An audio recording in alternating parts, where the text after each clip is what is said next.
Salut à vous mes champions, c'est la chaîne, donc j'espère que vous allez bien de votre côté. On se retrouve pour l'avis de TLC. Alors déjà, je viens tout juste de le terminer et je suis très impressionné des qualités de combat, de tout ça. Je m'attendais pas à un aussi bon show, j'ai vraiment pris mon pied comme on peut dire. Et j'ai adoré franchement ce combat. J'ai adoré ces combats, j'ai adoré ces rivalités. Mais il y a 2-3 trucs que je n'ai pas trop apprécié, mais bon, on va pronostiquer tout ça. On va faire son analyse de tout ça. Alors déjà, le premier truc que je n'ai pas aimé, c'est que les deux matchs, il y en avait 12 matchs et 2 des matchs ont été déplacés dans le pré-show. Dont un que je ne tolère pas. Je vais vous expliquer pourquoi. Parce que le premier match du pré-show, je me suis forcé à regarder le pré-show parce qu'il n'avait pas indiqué. Donc le premier match du pré-show était Cedric Alexander contre Buddy Murphy. Alors je suis dégoûté que le match de Cruiserweight n'était pas dans le show principal. Il y avait tellement des matchs qui méritaient d'être dans le show.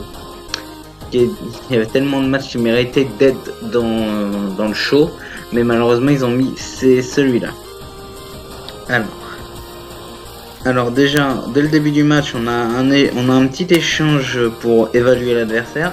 Ce que j'ai apprécié aussi, c'est que le public a chanté 205, ça j'ai vraiment apprécié. Ensuite, Cédric a l'avantage, Murphy qui met son coup de genou énorme et qui revient, il domine Cedric Alexander avec un catch très lent et un étranglement sur les cordes. Ça, c'est la première fois que je voyais ça, c'était vraiment excellent. Cédric a repris l'avantage, il a fait un tombé presque gagnant pour... Il a fait un tombé presque gagnant, ça s'est enchaîné par des tombées que tous les deux ont failli gagner. Le super kick, le powerbomb de Cedric Alexander presque gagnant. Le lumberjack de Cedric, à ce moment-là, je pensais qu'il allait remporter le match. Cependant, Murphy a mis son pied sur la corde. Murphy nous a fait un enchaînement, nous a fait un sacré enchaînement. Et victoire de Buddy Murphy qui conserve son titre. Mon résultat était Buddy Murphy, même si Cedric Alexander a eu le titre, je m'en déplais pas. Mais pourquoi pas à l'avenir avoir un nouveau match entre Mustafa Ali et Buddy Murphy à WrestleMania pour avoir Mustafa Ali champion à WrestleMania. Pourquoi pas. Deuxième match du pré-show. Alors Là, le match n'a pas duré longtemps. Alors, le match de Buddy Murphy contre Cedric Alexander, il a duré 10 minutes 30. Et le prochain match, il a duré 6 minutes 20. C'est Elias contre Bobby Lashley, accompagné de Lio Rush. Alors déjà, un truc que j'ai pas compris. Un truc de base. On devait retirer la guitare pour s'en utiliser comme arme et finir par tomber aux soumissions. Mais là, ça a changé parce que pour finir le match, il suffit de retirer la guitare. Déjà, ça, j'ai pas compris. Alors, Bobby Lashley prend une échelle, Elias qui saute sur l'échelle, ça écrase Bobby Lashley. Il en ramène 2. Lio Rush intervient après qu'il est monté.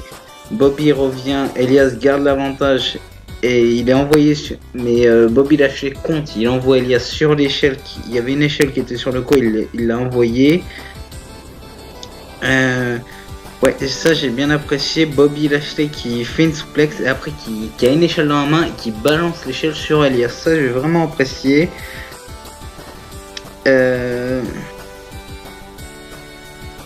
Elias, du coup, il a repris l'avantage. Il enchaîne Bobby Lashley avec une échelle. Bobby il prépare une échelle, il monte, mais Elias, en fait, il a contré, il a fait une powerbomb sur Lashley. Lio Rush a voulu intervenir en montant l'échelle, il voulait récupérer la guitare. Elias était déjà en haut, il l'a juste fait tomber et victoire de Elias. Malheureusement, après le match, le Bobby Lashley et Lio Rush sont pris à Elias, donc du coup Elias s'est fait démonter après le match. Mais victoire quand même de Elias. Deuxième pronostic bon.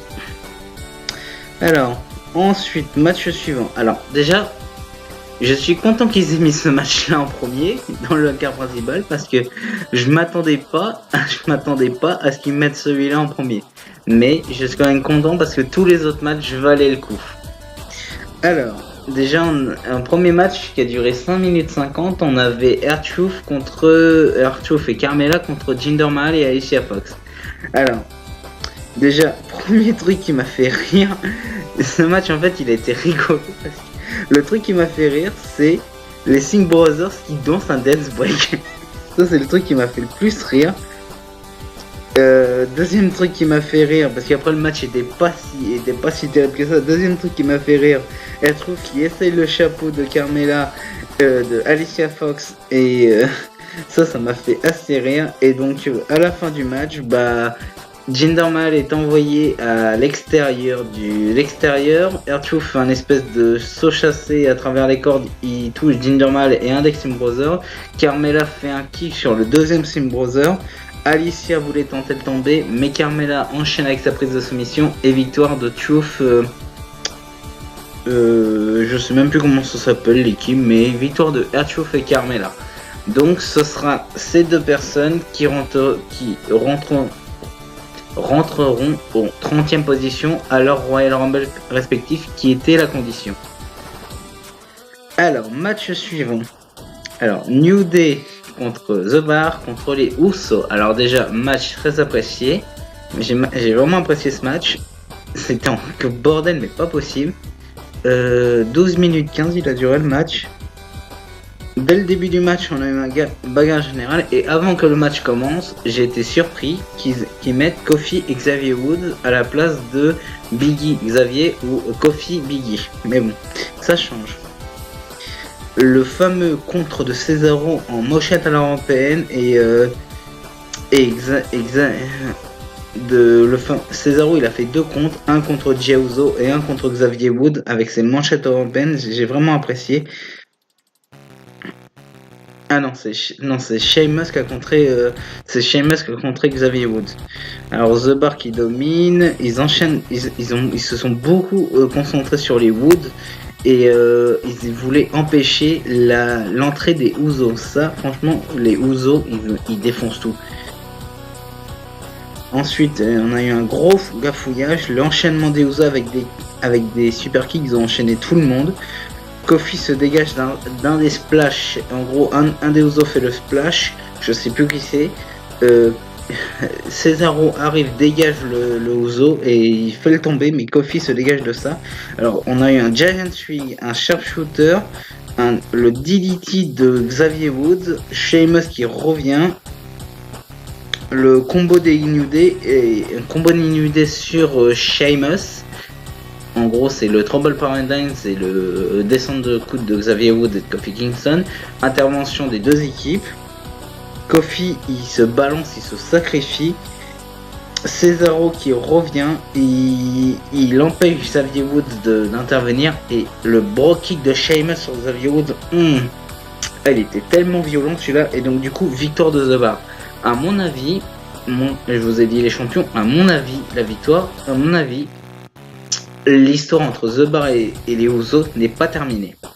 À mon avis, c'est pas terminé cette histoire parce que ils n'ont pas encore montré tout ça. Et à mon avis, je pense qu'on peut aller pour WrestleMania ou pour le Royal Rumble un match Uso The Bar. Alors, la prochaine étape, c'est même pas un match. C'était le match TLC entre Corbin et Strowman. En gros, le match c'était même pas ça, et ma théorie était plausible parce que je vous ai dit en pronostic, Slater va se retourner contre Corbin et il va offrir la victoire à Strowman. J'avais raison, ma théorie était parfaitement plausible. Ce qui s'est passé en gros, Corbin qui arrive, Slater en arbitre, Corbin il fait un speech en disant ouais dommage du coup je serai obligé parce que je serai general manager. Slater commence à compter, au compte de 7, Strowman arrive avec une écharpe. Et Strowman fait un speech en disant ouais du coup c'est un TLC match, il n'y a pas de dificultation, t'aurais dû réfléchir à ça, je peux très bien demander de l'aide. Et donc là on a Apollo Crews, Gables et Roots et Finn Balor avec des chaises. Il commence à s'en prendre à Corbin. Même Slater il retire son maillot d'arbitre, il commence à tabasser Corbin. Corbin essaye de s'échapper, cependant quelqu'un qui arrive, c'est Kurt Angle qui arrive. Angle commence à frapper Corbin avec une chaise. Tout le monde font leur finisher. Gable Roode, Apollo Crews il fait un splash, Angle fait un angle slam, Finn Balor fait son coup de grâce. Et après, Slater remet son maillot d'arbitre, Strowman met le pied sur Corbin et victoire de Strowman. Donc, on a de bonnes nouvelles. Corbin n'est plus général intérim de Raw et Strowman a son match contre Brock Lesnar. Alors, le vainqueur de ce match, je vous ferai durant les pronostics, mais ça va dépendre du vainqueur du Royal Rumble. Alors du coup, soit Strowman remporte le titre, c'est McIntyre qui remporte le Rumble, soit Lesnar conserve son titre, c'est Seth Rollins qui va remporter le Rumble. Par rapport au résultat, mais on y reviendra plus tard. Donc en gros, l'espèce de match speech TLC a duré 16 minutes. Pourquoi pas? Alors, le match suivant était vraiment très très apprécié, je trouve aussi. Donc, c'était Natalya contre Ruby Riott dans un tables match accompagné du Riott Squad. Alors déjà, la team de Gina Hard, bien sûr, qui a été ramenée par le Riott Squad. Alors, Natalya, en gros, elle a éliminé tout le Riott Squad. En gros, Liv Morgan et Sarah Logan ont été éliminés dès le début du match par Natalya parce qu'elle les a fait passer à travers une table. Donc ça, j'ai vraiment apprécié. Ruby Riott, j'ai vraiment apprécié son comportement. Là, en gros, ce qu'il faudrait pour moi, c'est mettre Ruby Riott en avant et dégager le Riott Squad. Parce que Ruby Riott a un certain talent et peut franchement vraiment faire de bons trucs. Le truc qui m'a surpris aussi. Natalya, qui avait préparé une table à l'effigie de Ruby Riott. Alors, ça fait de la psychologie inversée. En gros, t'essaies de m'avoir avec mon père, moi je vais t'avoir avec ta propre personne. Ça, j'ai vraiment apprécié. Et un très grand hommage à Gina Hart parce que Natalya avait mis sous le ring la veste de son père. Ça, j'ai vraiment apprécié. Donc, et à la fin du match, ce qui s'est passé, c'est que Natalya, en gros, les deux femmes étaient sur la troisième corde. Ruby Riott voulait la faire passer à travers la table en souplex. Cependant, Natalya a contré et a fait un powerbomb sur la table où il y avait Ruby Riott. Donc, victoire de Natalya et un grand hommage à Jim Neidhart parce que Natalya avait déjà la veste, elle a mis les lunettes de son père. Donc, pour moi, la rivalité est terminée. Natalya, je sais pas où est-ce qu'elle va aller et Ruby Riott, je ne sais pas où est-ce qu'elle va aller non plus. Alors, ensuite... Ah oui, le table match a duré 12 minutes 40. Excusez-moi pour cette coupure, les champions, donc voilà. Alors, 12 minutes 40, le match Natalya contre Ruby Riott. Alors, le match suivant a duré 12 minutes 20. C'était Finn Balor contre Drew McIntyre. Alors, qu'est-ce que j'ai mis dans mes notes? Alors, dès le début, les deux se jugent à... très grosse domination de Drew McIntyre. Très grosse domination de Drew McIntyre. Finn Balor a essayé de revenir mais n'y arrivait pas. Et Finn Balor Alors j'ai apprécié le contraste du Alabama Slam de Finn Balor en tombée. Et Finn il se relève d'un espèce de white nose, je sais pas du tout. Et du coup, ce qui s'est passé, il se relève. Donc, du coup, ce qui s'est passé, Finn, il a coincé Drew dans l'espèce de jupe du ring. Drew, il arrive à revenir et il enchaîne avec un bon coup de boule. Il met Finn Balor sur le ring. Et qui c'est qu'intervient? Dolph Ziggler. Dolph Ziggler intervient dans le match. Il nous fait un super kick. Il essaye de prendre une chaise. Malheureusement, Drew McIntyre a dit simplement non, bah c'est pas la peine. Donc Drew McIntyre, ce qui s'est passé, il a ramené la chaise sur le ring. Finn Balor en a profité, il avait fait son saut chassé à travers le coin. Coup de grâce et victoire. Donc Finn Balor vainqueur de ce match. Honnêtement, je voulais pas voir un résultat comme ça, mais j'ai envie de dire pourquoi pas. Et ce qui s'est passé en fait juste après, bah pas juste après, mais entre la fin de ce match et la fin du show, la fin du PPE, ce qui s'est passé, c'est que Balor a dit arrête de tourner mes affaires à Ziggler, et Ziggler a commencé, il l'a frappé, il l'a balancé, donc est-ce que Ziggler va revenir heel ou est-ce que va y avoir vraiment un style de match comme avec Cesaro et Sheamus à l'époque avec Mick Foley? Je ne sais pas. Le match suivant, c'était Randy Orton contre Rey Mysterio dans un chair match. Alors ce match-là, je l'ai aussi apprécié. Alors déjà, le côté sadique de Orton, j'adore. On n'avait pas vu un Orton comme ça depuis longtemps. Et franchement, vraiment le vrai côté sadique d'Orton, c'était excellent. Alors du coup, bah déjà Orton se fait déjà malmener dès le début du match par Mysterio avec des coups de chaise.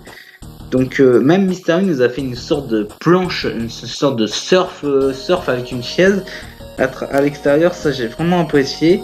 Orton il est tellement fou dans sa tête que il y a plein de trucs qui se passent. Orton qui prépare un champ de chaise sur le ring. Ah oui, Orton avait préparé une chaise dans le coin et Mysterio nous a fait un ciseau tête. Il l'a bas. En gros, Mysterio a fait un ciseau tête et Orton s'est pris sa propre chaise dans le coin en fait. Ça j'ai vraiment apprécié. Ah oui, mais juste après ça en gros, que Orton s'est pris la chaise sur la poire. En gros, Mysterio fonçait sur Orton, mais Orton a contré avec un Power Slam. J'apprécie toujours ces Power Slams, sont tellement... je suis en train de lire mes notes du coup. Ah oui, le saut de Rey Mysterio contré parce que Orton envoie la chaise directement sur lui. Ça, j'ai vraiment apprécié aussi.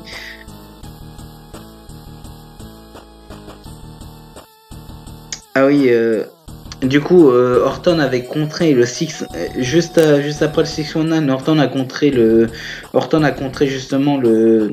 Oui, c'est ça. Orton a contré le 619, le splash de Mysterio en envoyant la chaise. C'est à ce moment-là que ça a contré.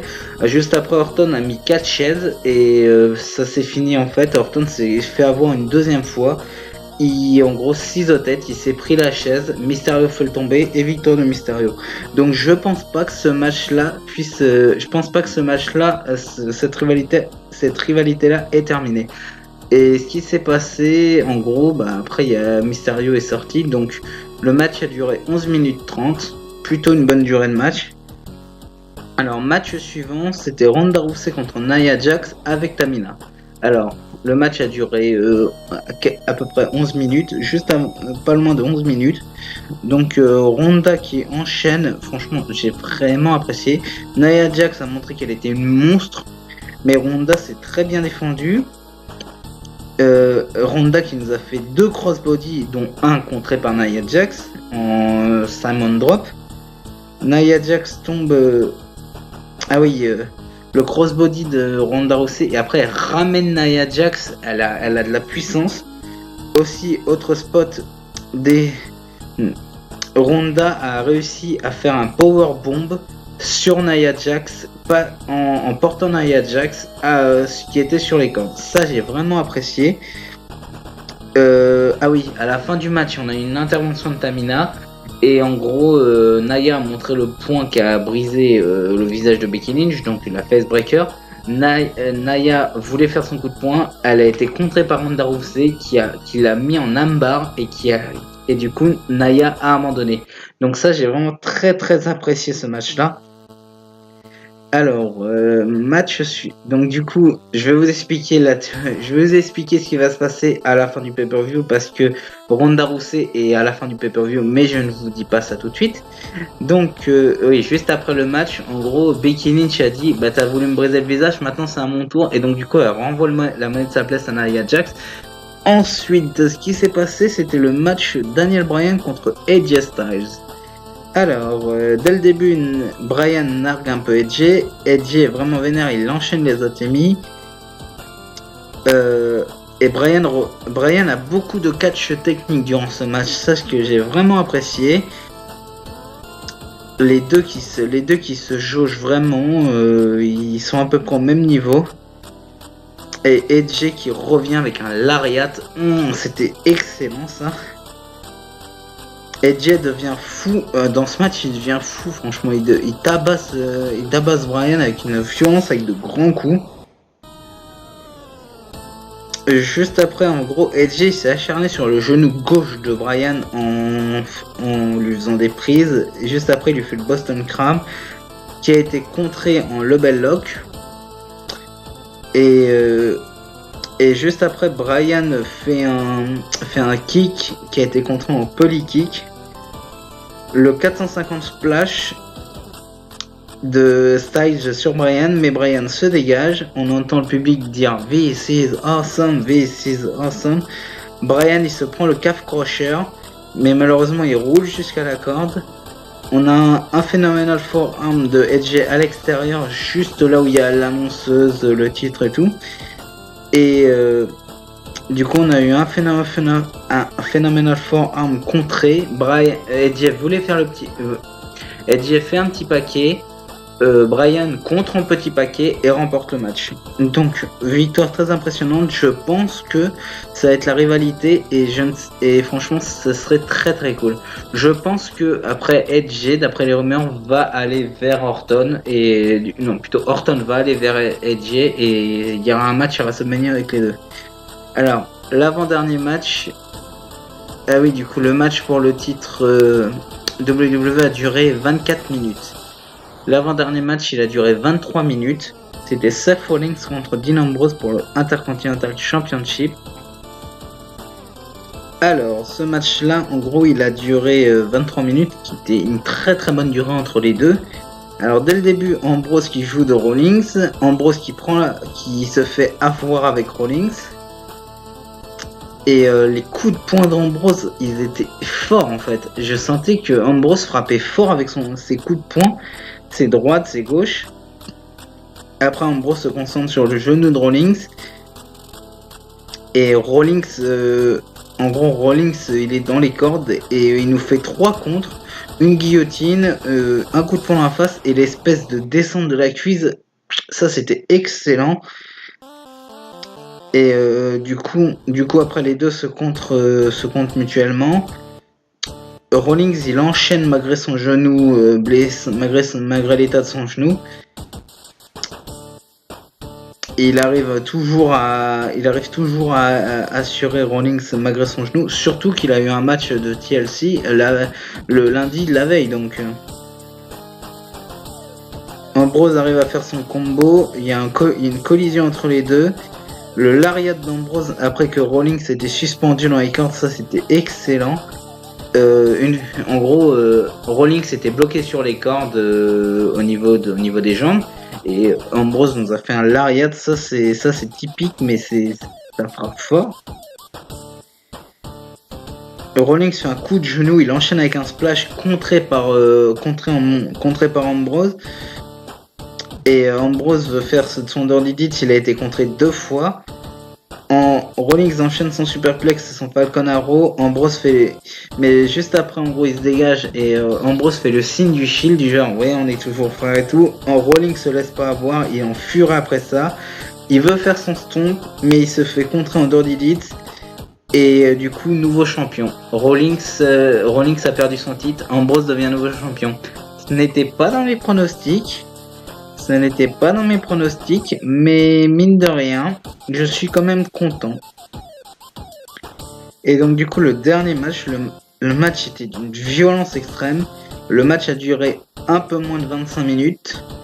Donc le match était vraiment violent. Donc déjà, on a dès le début Asuka qui domine les femmes. Alors dans ce match-là, c'était censé être un TLC. On a eu des tables, des chaises, des échelles, un kendo stick. C'était vraiment violent.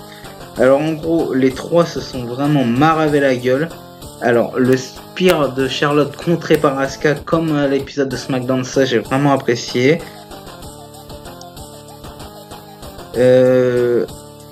Asuka elle est très très tenace, elle est très résistante. Asuka qui balance un powerbomb sur une table de Charlotte sur une table, c'était excellent. Mais juste après Becky qui revient avec une missile dropkick qu'on n'avait pas vu, c'était vraiment excellent. Juste après, en gros, Charlotte elle revient avec une chaise pendant que Becky et Asuka se battent et elle nous fait un de ses moonsaults sur les deux. Becky utilise une chaise pendant que Charlotte préparait une table. Et Charlotte justement revient, elle s'acharne sur Asuka avec un kendo, avec sa chaise. Becky revient après que Charlotte soit s'occuper d'Asuka. Becky nous fait une descente de la cuisse. En gros, pour vous expliquer la table des commentateurs, il y avait Asuka et Charlotte qui étaient à moitié KO. Becky ramène une échelle, elle monte tout en haut, elle nous fait une descente de la cuisse. Charlotte s'est tout pris, Asuka s'est dégagée. Et là, et c'est à ce moment-là que Charlotte vient avec son kendo stick, elle s'acharne surtout sur Asuka. Becky qui revient en faisant une souplex, Asuka qui revient avec le kendo et tabasse Becky, mais Charlotte revient en faisant un spear à travers la barrière de sécurité. Becky monte et Charlotte en furie, les deux se font ces combats, et combat. Ah, cette action là aussi, Charlotte qui fait une espèce de roulade Swanton Bomb sur Becky Lynch à travers une table. Ça j'ai vraiment apprécié. Et du coup, là ça enchaîne. Becky, Charlotte et Asuka. Asuka tombe de l'échelle. Becky revient avec une échelle. Et du coup, bagarre entre Charlotte et Becky. À ce moment-là, comme je vous l'ai dit, on allait la voir. Ronda Rousey vient, pousse l'échelle où il y avait Charlotte et Becky. Elle tombe les deux. Asuka monte et devient championne. Alors, à mon avis, soit on a Charlotte contre Ronda à WrestleMania, soit on a Becky contre Ronda à WrestleMania. Mais je vais plus aller vers Becky qui gagne le Royal Rumble et va affronter Ronda Rousey. Ça serait vraiment excellent. Donc du coup, bah voilà les champions, c'est la fin de cette analyse. Donc je vous ai fait approximativement tout, je vous ai noté approximativement tout. Et du coup, voilà. Donc au moment où je tourne, on est lundi juste après le pay-per-view. Je ne sais pas quand je vais sortir la vidéo, ça sera peut-être mardi ou peut-être mercredi, je ne sais pas encore. Mais donc voilà, dans ce cas, les champions, je vous laisse. Bonne semaine à vous. Bonne fête à vous, si parce qu'on approche des fêtes de fin d'année. Prenez soin de vous et surtout à la prochaine.